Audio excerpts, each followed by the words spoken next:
Hello အားလုံးပဲနေကောင်းကြလားရှင် hair ကတော့ဖြားနေပါတယ်ဆိုတော့ဒါလေးက hair ရဲ့ဖြားတဲ့ blog လေးပါ upper respiratory tract infection ဖြားနေရဆိုတော့လောလောကူကူစားလို့ရတဲ့ဟာလေးတစ်ခုလောက်စားပါမယ် hair စီမှာအရင်တစ်ခေါက်ကဝယ်ထားတဲ့ကြက်သားလေးကြံနေရမလို့ကြက်သားဆံပြုတ်လေးလောက်တော့မယ်လို့တွေးလိုက်ပါတယ်ရှင်ဆိုတော့ကြက်သားလေးနဲ့ကြက်ဥလေးနဲ့ကိုအရင်ပြုတ်လိုက်ပါတယ်ပြုတ်ထားပြီးရင်တော့ပူပူလေးနဲ့ဆက်ဆက်လေးပွင့်ထွက်သွားအောင်လို့ဟဲ့ကတော့ဂျင်းရဲ့ကြက်သွန်ဖြူလေးရဲ့ထည့်ပါမယ်ရှင်ဖူပန်နာတို့ grab ကျိုးကနေပြီးတော့မှစားလို့ရပါမယ်ဟဲ့ကတော့ပတ်စံကုန်မှာဆိုရရဲ့ပြီးတော့ရိုင်းစားတဲ့နေရာမျိုးလည်းမရှိတဲ့အတွက်ကြောင့်မလို့ကိုယ့်ဘာသာကိုယ်ပဲလောက်စားဖြစ်ပါတယ်ခုနကလှေးထားတဲ့ဂျင်းလေးနဲ့ကြက်သွန်ဖြူလေးနဲ့ကိုရေသေးချပြောင်းဆေးလိုက်ပါတယ်ကြက်သားကလည်းပထမတရေပြုတ်ထားတာလေးကိုတုံလိုက်ပါတယ်ဘာလို့လဲဆိုတော့ညှိနှံ့နေပြအောင်လို့ပါပြီးရင်တော့ကြက်သားကိုဟဲ့ရာဓားလေးနဲ့အရာလေးလိုက်ပေးလိုက်ပါတယ်ဘာလို့လဲဆိုတော့ထဲမှာမကြက်မှာဆိုလို့ပေါ့နော်သူ့ကိုဒီတိုင်းပဲပြုတ်တယ်ဆိုအချိန်ကြီးလဲကြာတယ်ဒီလိုမျိုးလေးလုပ်ပေးလိုက်ရင်နည်းနည်းအချိန်မြန်မြန်နဲ့ကြက်လွယ်မယ်ထင်လို့ပါရှင်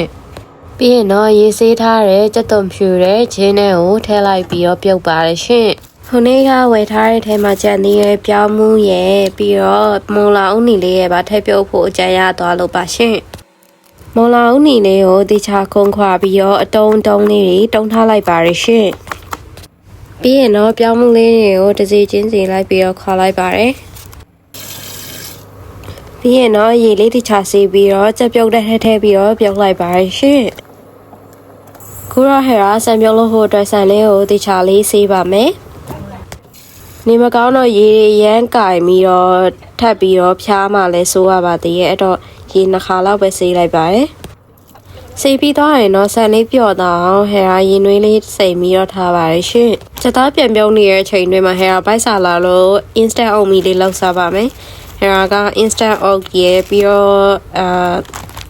6ကလေးနည်းနည်းထည့်ပြီးတော့ soil milk လေးနဲ့ microwave ထဲခဏထည့်လိုက်ပါတယ်ရင်တော့ခုနကပြုတ်ထားတဲ့ကြက်သားလေးတွေကိုအမွှားမွှားလေးလောက်ထားပါဒါလေးကတော့ဆန်လေးထည့်ပြီးတော့ပြုတ်ထားတဲ့အနေထားပါရှင်ရတာအတွက်ဟဲရာစားလေးနည်းနည်းထည့်ပြီးရင်တော့ cube စီလေးနည်းနည်းထည့်ပါမယ်အမှန်တော့ဟဲရာအဲ့မှာဆန်လေးထည့်ရများသွားတယ်ပေါ့နောက်ကြတော့ရေလာရင်နဲ့အိုးကအပြည့်ကြီးဖြစ်သွားတယ်ပေါ့နော်ပြီးရင်တော့ခုနကနှွေထားတဲ့ကြက်သားလေးတွေကိုထည့်လိုက်ပါမယ်ဒါကတော့ဆန်ပြုတ်လေးဖြစ်တော့မဲ့အချိန်ပေါ့နော် finally ကျမရဲ့ဆန်ပြုတ်လေးကတော့အောင်မြင်သွားပါပြီစားလို့ကတော့ကောင်းပါတယ်စားပြီးတော့ပြီးတော့ရင်ဆေးတော့ပြီးတော့နားပါရမယ်အားလုံးပဲကျေးဇူးပါတက်တာ